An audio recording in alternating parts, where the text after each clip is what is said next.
మీ అందరికీ నా హృదయపూర్వక వందనాలు. కలిగిన దేవుని పిల్లారా, మీ హృదయాలు వెలిగించే మాటతో దేవుడు కొన్ని మాటలు తీసుకొని మీ ఎద్దుకు వచ్చున్నాడు కనుక మీరు నేను కలిసి ప్రభు మాట చేత మన హృదయాలు వెలిగించుకుందాం.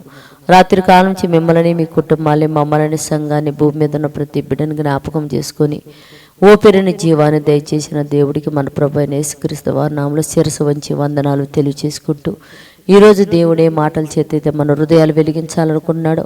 ఒక్కసారి వాటిని మనం ధ్యానం చేసుకుంటే దేవుని పిల్లారా, కీర్తన గ్రంథం 119 అధ్యాయంలో 17వ వచనంలో ఒక మాట రాయబడింది. దేవుని పిల్లారా, నీ సేవకుడైన నేను బ్రతుకున్నట్లు నా ఎడల నీ దయారసమును చూపుమన్నాడు. దేవుని పిల్లారా, అంటే నీ సేవ చేస్తున్న నేను బ్రతుకున్నట్లు నా ఎడల నీ దయారసము చూపుము అన్నాడు. అంటే ఒక మనిషి భూమి మీద బ్రతకాలంటే దేవుడంట దయ చూపాలంట, దయారసము కూడా దయచేయాలంట. దేవుని పిల్లలు, మన ఊపిరికి శ్వాస దయచేయగలగాలి. దేవుని పిల్లలు, ఒక్క నిమిషం ఆయన శ్వాసను ఆయన తిరిగి తీసుకుంటే మనంతరం కూడా దుమ్ము ధూళైపోతాం. అందుకని సేవకుడు అంటున్నాడు, నీ సేవకుడైన నేను బ్రతుకున్నట్టు నా ఎడల నీ దయారసమును చూపుమని చెప్తున్నాడు. దేవుని పిల్లలు, భూమి మీద మనందరం కూడా దయారసం అనే జీవము కలిగిన వారమై నిత్య జీవంలో ప్రవేశించాలా.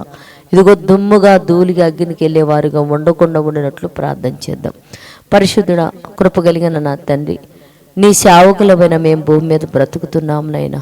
అయ్యా, నీ దయారసం చేత మమ్మల్ని బ్రతికించి నీ సన్నిధానం చూచున్నట్లు కృప చూపమని అడుగుతూ ప్రతి వ్యక్తి కూడా పాతాళమని నా తండ్రి ఆ స్థితిని తప్పించుకొని నీ ఎదుట నిలబడిన తండ్రి నైనా నిన్ను చూచినటువంటి భాగ్యం బిడ్డలకు అనుగురించి సహాయం చేయమని మా రక్షకుడు నీ కుమారుడు యేసు పరిశుద్ధ నామములో ప్రార్థన అడుగుతున్నాము తండ్రి.